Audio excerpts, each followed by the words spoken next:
다른 이야기로 넘어가 보자면 최근 이야기를 좀 넘어가 볼게요. 그 최근에 신문에 계속 떠도는 이야기가 이게 박연차 리스트입니다. 예. 근데 결국 이게 노리는 타겟이 노무현 전 대통령인 것 같은데. 예, 그런 것 같죠. 예. 사실 이미 퇴임했고, 실권도 없고, 그런 양반을 왜 끊임없이 이렇게 타겟으로 삼을까요? 왜 그런다고 보십니까? 이제 그분들 생각은 친북 좌익 세력은 뿌리를 뽑아야 된다. 그렇게 생각합니다. 알본색원? 예. 그러니까 끝까지 추적해서 완전히 도덕적으로 망가뜨려서 다시는 일어설 수 없게 만들어야 된다. 그렇게 생각하는 거 아닌가 싶어요. 저도 이제 합리적인 이유를 발견해 보기 위해서 무척 생각을 많이 해봤는데 다른 설명은 다 맞지 않는 것 같고요.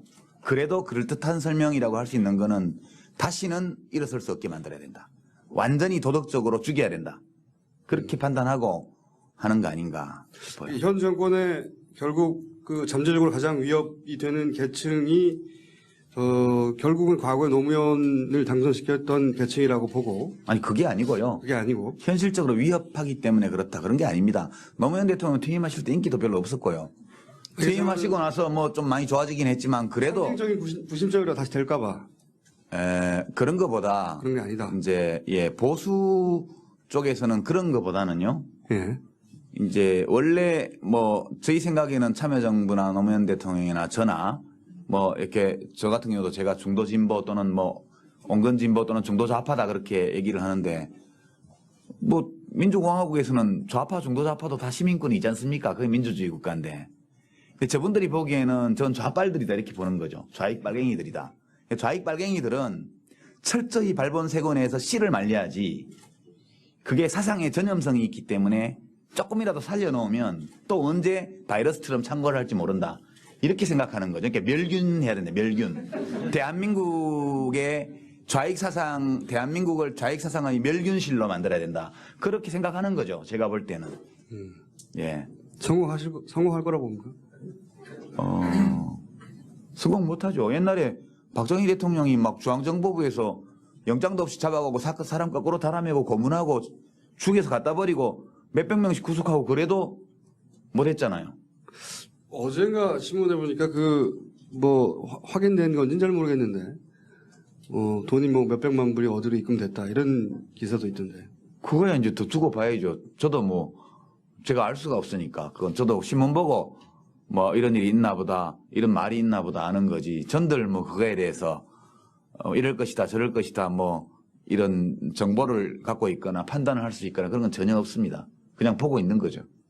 근데 이 박연차 리스트나 혹은 뭐 최근에 청와대 행정관 뭐 혹은 대법관의 메일 이런 일련의 사건을 보고 있자면은 어떤 기획의 힘을 저는 막연히 느낍니다. 그러니까 음모론 말고 그러니까 종합 기획자가 있지 않는가. 이 전체 사건을 관계부처 대책회의처럼 과거에 뭐 딱히 누군지는 저는 모르겠는데 정권의 핵심에 있었던 경험이 있는 분으로서 이런 기획이 가능하다 보십니까? 저희는 그런 기획을 해본 적이 없어서 그런데 가능하다고 보십니까? 예, 가능하겠죠. 예, 저는 가능하다고 보고. 그러면 지금 어느 정도의 기획은 있다고 보십니까? 그러니까 제가 그 리스트라는 거에 리스트가 뭐 2가지인가 3가지 리스트가 있고 대검 중수부에서 그 리스트를 다 분석해놓고 있다는 얘기를 들은 게 한 넉 달 전이거든요. 네. 그러니까 근데 이제 아직은 안 하고 좀 이따가 할 거다. 뭐 그런 얘기. 그게 이미 작년에 제가 들었던 이야기고요. 그래서 그게 무슨 리스트인지 뭐 그런 거는 알 수 없었고. 그러나 정권 차원에서 어떤 기획이나 혹은 일정표에 따라서 가고 있다 이런 느낌은 좀 오죠. 아니면 말고. 책임질 수는 없으니까. 예, 뭐 책임질 수 없죠. 네. 그냥 주관적인 저런 느낌을 이야기하는 거니까. 뭐 아니면 말고는 과거 언론도 많이 했고 그러니까. 종합기획자가 있다면 누굴까요? 그거야 잘 모르죠. 저도 이제 뭐 귀양사에 하는 주제 요새 조정에 누가 힘이 세는지 제가 알겠습니까? 예. 도성지가 누군지도 모르겠고 저는 그렇거든요. 예. 제가 이게 벌써 거의 1시간을 썼는데 예. 그러네요. 질의응답에 할당된 시간이 얼마죠? 50분이요. 그리고 몇 시에 끝나야 하죠? 9시까지나? 예. 그럼 제가 시간을 좀 더 쓰겠습니다. 예. 책을 읽다가 또 한 대목에서 제가 꼭 물어봐야 되겠다 싶었던 게 있었는데, 노무현 대통령이 전 대통령이 직접 한 말 중에 본의 아니게 결과적으로 계몽주의를 한 꼴이 됐다. 이런 토론을 했다는 문구가 있더라고요. 예. 여러 번 읽었는데 그 의미를 정확하게 모르겠어요. 어떤 의미로 이 말을 하셨던 건가요? 계몽주의를 한 꼴이 됐다. 그러니까 그게 그런 얘기가 좀 있었죠. 대통령이 왜 국민을 가르치려고 들으냐. 그런 얘기들이 이제 지난 정부 때 좀 있었고요. 그리고 이제 대통령의 제안이나 주장이나 이런 것들이 논리적으로 보면 참 깔끔하게 성립이 가능한데 국민들이 좀 싫어했어요. 그러니까 이제 에피소드를 예를 들면 제가 사는 아파트 단지에 경비원 아저씨가 저보고 하루는 붙들고 그러더라고요. 뭐 하나 물어보자고 그래서 이제 예 말씀하세요. 왜 우리 대통령은 이렇게 사람을 괴롭히냐고 머리 아파 죽겠다고 그러시더라고요. 그러니까 그런 말하자면 지역구도 문제, 선거구제 문제, 원포인트 개헌, 대연정 이 모든 것들이 일반 국민들이 받아들이기에는 너무 복잡하고 머리 아픈 문제들이에요. 그러니까 대통령이 국민들에게 자꾸 이 문제 어때요? 생각해 봅시다. 저 문제 어때요? 생각해 봅시다. 이렇게 말을 한 것이 국민들은 일반적으로 그거에 대해서 별 생각이 없고 그런 게 중요한지도 모르겠고 예, 그거 뭐 그런 거 하는데 자기가 신경 쓰고 싶지도 않고 그러는데 대통령이 자기가 관심 가진 문제는 생각 안 해주고 대통령 저 하고 싶은 거 가지고 자꾸 얘기한다 이런 느낌을 국민들이 갖고 있었죠. 실제로 그런 면이 좀 있었다고 생각하고요, 저는. 근데 그게 이제 계몽주의죠. 예. 근데 이제 그런 게 필요해요. 필요한데 대통령이 그걸 하는 거는 좀 그래요. 제가 보기에는 지식인들이 하거나 뭐 이렇게 정당에서 하거나 이런 건 좋은데 이제 뭐 국민들이 대통령한테 원하는 게 다른 게 별로 없을 때 같으면 또 모르는데 뭐 청년 취업 뭐 일자리다 뭐다 이렇게 다른 게 많았잖아요. 근데 이제 자꾸 그렇게 하다 보니까 마치 대통령이 그런 거 신경 안 쓰고 이것만 하는 것처럼 그렇게 비쳤죠. 근데 그런 거 그러니까 대통령이 아무리 하고 싶은 게 있어도 국민들이 되기 원하는 게 있으면 그거부터 해주는 게 맞다고 저는 생각해요. 근데 약간 그런 면에서 좀 문제가 있었기 때문에 노무현 대통령도 임기 말에 이제 그렇게 안 했더라면 좋았을 걸 그런 생각을 좀 하셨던 것 같죠. 개인적으로 후회 같은 거 잘 안 하시는 성격으로 하는데 만약에 시계를 되돌릴 수 있으면 한 3가지 정도만 다시 선택하거나 결정할 수 있다. 그러면 3가지 정도 새롭게 다시 선택하거나 결정한다면 뭘 수 있겠습니까? 후회를 말씀하시니까 또. 예. 2002년도에 정치를 시작 안 했을 거다. 예. 여기 앉아 계시지 않겠죠? 그러면. 여기는 앉아 있을 수 있죠. 책 내가지고. 이렇게까지 안 팔렸을 겁니다. 예. 그 외에는 다른. 나머지는 다 거기서 파생된 거니까 그거 한 가지 하면. 예. 너무 꽁으로 드시려고 하는데. 후회되는 결정 없으세요? 예, 별로 후회되는 건 없습니다.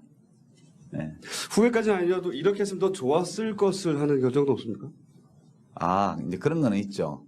마음속으로 이제 대구에 출마하기로 몇 년 전부터 결심을 했으면 장관 할 때 대구도 좀 왔다 갔다 자주 하고 수성 얼굴에 신경도 좀 많이 쓰고 그럴 걸 그냥 맹탕 말 안 하고 있다가 그랬구나. 예, 그 장관 할 때 수성 대구를 와도 수성구를 못 들렀어요. 왜냐하면 혹시 정치적으로 또 논란이 될까봐 장관이 그러면 안 되지. 그렇게 해서 전혀 그런 걸 못 했거든요. 그래서 이제 좀 내가 너무 순진했구나. 예, 그런 거. 만약에 다시 한번 현실 정치를 한다면 대구에 또 출마하실 겁니까?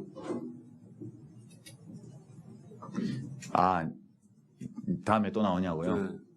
하게 된다면 전제하에. 그럼 두고 봐야죠, 그거는. 왜냐하면 지난번에는 그냥 여론조사 하니까 뭐 60대 13 그렇더라고요. 처음엔 2달 전에. 네. 뭐 그래도 한번 해보지 하는데 의미가 있으니까 이렇게 했는데 다음에도 또 뭐 60대 10 이렇게 나오면 무슨 대구 시민 욕보일러라고 선거 나가는 것도 아니고 그거는 아닐 것 같아요. 그런 거는. 그래서 그런 거는 봐야지 무조건 뭐 그렇잖아요. 지난번 제가 대구 선거 출마한 거는 2002년 대선에 대한 커튼콜, 감사의 커튼콜 같은 거였죠. 그냥 그런 결과적으로 그런 의미 정도 되는 거였고요. 그걸로 이제 마침표를 찍었다고 봐야죠. 일단은. 뭐 두 가지 정도 말씀하셨는데 다시 되돌릴 만한 일 생각 안 나시는 거 없습니까? 예, 뭐 특별히. 예. 그렇군요. 이명박 정부 성토하는 목소리가 사실 굉장히 많은데, 예. 근데 또 한편으로는 점점 익숙해지고 있다는 생각도 들어요. 그럼요. 화내기도 지치고, 예. 예. 쟤는 원래 그러니까 관심을 끌어버리는 어떻게 할 수 없다. 좀 위기감 같은 건 들지 않으십니까? 아니요. 익숙해지고 무덤덤해진다. 자극에. 아, 그건 뭐 우리 총수님 같은 분은 그럴지 모르겠는데요. 예, 이제 이게 뭐랄까 경제학에서 말하는 한계 비효용, 한계 고통. 그러니까 이런 이명박 정부의 그런 국민 기본권에 대한 탄압이나 이런 것들이 한 번씩 가해질 때마다 그것이 주는 불쾌감이라는 거는 그것이 누적될수록 커집니다, 사실은. 지금 당장 뭐 이렇게 국민들의 저항이 대규모로 터지지 않아서 그렇지 밑에서 차곡차곡 말하자면 화약이 쟁여져 가는 과정이거든요. 그래서 이명박 대통령께서 뭐 지금 좀 조용하니까 역시 먹히는갑다. 뭐 예비군 잡아놓고 유모차 기소하고 뭐 정치인들 사정하고 뭐 이렇게 하는 게 검열 강화하고 이러는 게 먹히는갑다 이렇게 생각하는 것 같아요. 그런 것 같아요. 예. 근데 그분이 역사를 너무 모르셔서 그래요. 이명박 대통령이 역사를 너무 모르시는 것 같아요. 이거는 무슨 제 독창적인 생각이 아니고요. 동서고금을 막론하고 역사를 좀만 들여다보면 이렇게 하는 그 정책의 결과가 어디로 간다는 거는 뻔연히 알 수 있는 겁니다. 예. 이명박 대통령은 역사도 잘 모르시죠. 아니 뭐 저는 그렇게까지는 말 안 하겠습니다. 역사를 잘 모르시는 건 확실한 것 같아요. 근데 일반인들은 답답한 것이 뭐 촛불을 들어도 이제 잘 안 되고 예. 뭘 해야 될지 모르겠고. 아, 그거 이제 좋잖아요, 지금. 옛날 박정희 대통령 때는 언제 끝날지 몰랐는데. 또 전두환 대통령 때도 말이 7년이지, 그 다음에 또 할지도 몰라, 딴 사람이 해도 선거인단으로 하는 거니까 이름하고 얼굴만 다르지 똑같은 정권이 있을 거야. 이런 게 있어서 암담했잖아요. 지금은 정권교체도 이렇게 2번이나 됐고 그런 사회이기 때문에 거꾸로 매달아놔도 청와대 시계는 간다. 예, 2013년인가요? 2013년 2월 25일? 하여튼 그때 되면 대통령 바뀌게 돼 있어요. 누가 올지 몰라도. 그러니까 국민들이 상당히,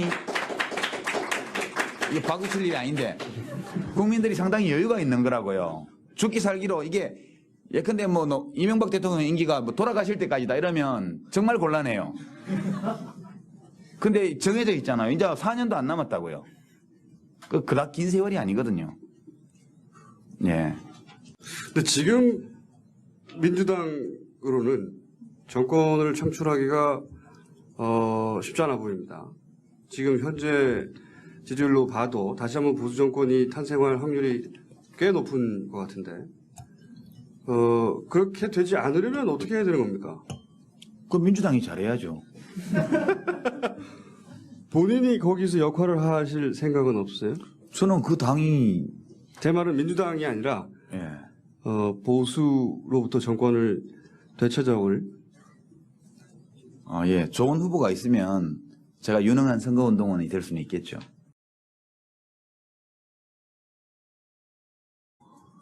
대검 중수부에서 그 리스트를 다 분석해놓고 있다는 얘기를 들은 게 한 넉 달 전이거든요. 네. 그러니까 근데 이제 아직은 안 하고 좀 이따가 할 거다. 그런 얘기. 그게 이미 작년에 제가 들었던 이야기고요. 그래서 그게 무슨 리스트인지 그런 거는 알 수 없었고. 그러나 정권 차원에서 어떤 기획이나 혹은 일정표에 따라서 가고 있다 이런 느낌은 좀 오죠. 아니면 말고. 책임질 수는 없으니까. 예, 책임질 수 없죠. 그냥 주관적인 저는 느낌을 이야기하는 거니까. 아니면 말고는 과거 언론도 많이 했고 그러니까. 종합기획자가 있다면 누굴까요? 그거야 잘 모르죠. 저도 이제 귀양사에 하는 주제 요새 조정에 누가 힘이 세는지 제가 알겠습니까? 예. 도성지가 누군지도 모르겠고 저는 그렇거든요. 예. 제가 이게 벌써 거의 1시간을 썼는데 예. 그러네요. 질의응답에 할당된 시간이 얼마죠? 50분이요. 그리고 몇 시에 끝나야 하죠? 9시까지나? 예. 그럼 제가 시간 좀 더 쓰겠습니다. 예. 뭐 몇백만 불이 어디로 입금됐다 이런 기사도 있던데. 그거야 이제 더 두고 봐야죠. 저도 뭐 제가 알 수가 없으니까 그건 저도 신문 보고 뭐 이런 일이 있나 보다 이런 말이 있나 보다 아는 거지. 전들 뭐 그거에 대해서 이럴 것이다 저럴 것이다 뭐 이런 정보를 갖고 있거나 판단을 할 수 있거나 그런 건 전혀 없습니다. 그냥 보고 있는 거죠. 근데 그 이 박연차 리스트나 혹은 뭐 최근에 청와대 행정관 뭐 혹은 대법관의 메일 이런 일련의 사건을 보고 있자면은 어떤 기획의 힘을 저는 막연히 느낍니다. 그러니까 음모론 말고 그러니까 종합 기획자가 있지 않는가 이 전체 사건을 관계부처 대책회의처럼 과거에 뭐 딱히 누군지는 저는 모르겠는데 정권의 핵심에 있었던 경험이 있는 분으로서 이런 기획이 가능하다 보십니까? 저희는 그런 기획을 해본 적이 없어서 그런데 가능하다 보십니까? 예 가능하겠죠. 예 저는 가능하다고 보고. 그러면 지금 어느 정도의 기획은 있다고 보십니까? 그러니까 제가 그 리스트라는 거에 리스트가 뭐 2가지인가 3가지 리스트가 있고 그래 다시 될까봐 그런 거보다 그런 게 아니다. 이제 예 보수 쪽에서는 그런 거보다는요. 예. 이제 원래 뭐 저희 생각에는 참여정부나 노무현 대통령이나 저나 뭐 이렇게 저 같은 경우도 제가 중도 진보 또는 뭐 온건 진보 또는 중도 좌파다 그렇게 얘기를 하는데 뭐 민주공화국에서는 좌파 중도 좌파도 다 시민권이 있지 않습니까? 그게 민주주의 국가인데 저분들이 보기에는 전 좌빨들이다 이렇게 보는 거죠. 좌익 빨갱이들이다. 좌익 빨갱이들은 철저히 발본색원에서 씨를 말려야지 그게 사상의 전염성이 있기 때문에 조금이라도 살려놓으면 또 언제 바이러스처럼 창궐을 할지 모른다. 이렇게 생각하는 거죠. 그러니까 멸균해야 된다. 멸균. 대한민국의 좌익 사상, 대한민국을 좌익 사상의 멸균실로 만들어야 된다. 그렇게 생각하는 거죠. 제가 볼 때는. 예. 성공할 거라 봅니까? 성공 못하죠. 옛날에 박정희 대통령이 막 중앙정보부에서 영장도 없이 잡아가고 사람 거꾸로 달아매고 고문하고 죽여서 갖다 버리고 몇백 명씩 구속하고 그래도 못했잖아요. 어젠가 신문에 보니까 뭐 확인된 건지는 잘 모르겠는데 돈이 책을 읽다가 또 한 대목에서 제가 꼭 물어봐야 되겠다 싶었던 게 있었는데 노무현 대통령이 전 대통령이 직접 한 말 중에 본의 아니게 결과적으로 계몽주의를 한 꼴이 됐다 이런 토론을 했다는 문구가 있더라고요. 예. 여러 번 읽었는데 의미를 정확하게 모르겠어요. 어떤 의미로 이 말을 하셨던 건가요? 계몽주의를 한 꼴이 됐다. 그러니까 그게 그런 얘기가 좀 있었죠. 대통령이 왜 국민을 가르치려고 들으냐 그런 얘기들이 이제 지난 정부 때 좀 있었고요. 그리고 이제 대통령의 제안이나 주장이나 이런 것들이 논리적으로 보면 참 깔끔하게 성립이 가능한데 국민들이 좀 싫어했어요. 그러니까 이제 에피소드를 예를 들면 제가 사는 아파트 단지에 경비원 아저씨가 저보고 하루는 붙들고 그러더라고요. 뭐 하나 물어보자고 그래서 이제 예 말씀하세요. 왜 우리 대통령은 이렇게 사람을 괴롭히냐고 머리 아파 죽겠다고 그러시더라고요. 그러니까 그런 말하자면 지역구도 문제, 선거구제 문제, 원포인트 개헌, 대연정 이 모든 것들이 일반 국민들이 받아들이기에는 너무 복잡하고 머리 아픈 문제들이에요. 그러니까 대통령이 국민들에게 자꾸 이 문제 어때요? 다른 이야기로 넘어가 보자면 최근 이야기를 좀 넘어가 볼게요. 최근에 신문에 계속 떠든 이야기가 박연차 리스트입니다. 예. 근데 결국 이게 노리는 타겟이 노무현 전 대통령인 것 같은데. 예, 그런 것 같죠. 예. 사실 이미 퇴임했고 실권도 없고 그런 양반을 왜 끊임없이 이렇게 타겟으로 삼을까요? 왜 그런다고 보십니까? 이제 그분들 생각은 친북 좌익 세력은 뿌리를 뽑아야 된다. 그렇게 생각합니다. 발본색원? 예. 그러니까 끝까지 추적해서 완전히 도덕적으로 망가뜨려서 다시는 일어설 수 없게 만들어야 된다. 그렇게 생각하는 거 아닌가 싶어요. 저도 이제 합리적인 이유를 발견해 보기 위해서 무척 생각을 많이 해봤는데 다른 설명은 다 맞지 않는 것 같고요. 그래도 그럴듯한 설명이라고 할 수 있는 거는 다시는 일어설 수 없게 만들어야 된다. 완전히 도덕적으로 죽여야 된다. 그렇게 판단하고 하는 거 아닌가 싶어요. 현 정권의 결국 그 잠재적으로 가장 위협이 되는 계층이 결국은 과거에 노무현을 당선시켰던 계층이라고 보고 아니 그게 아니고요. 그게 아니고 현실적으로 위협하기 때문에 그렇다 그런 게 아닙니다. 노무현 대통령 퇴임하실 때 인기도 별로 없었고요. 퇴임하시고 나서 뭐 좀 많이 좋아지긴 했지만 그래도 상징적인 부심적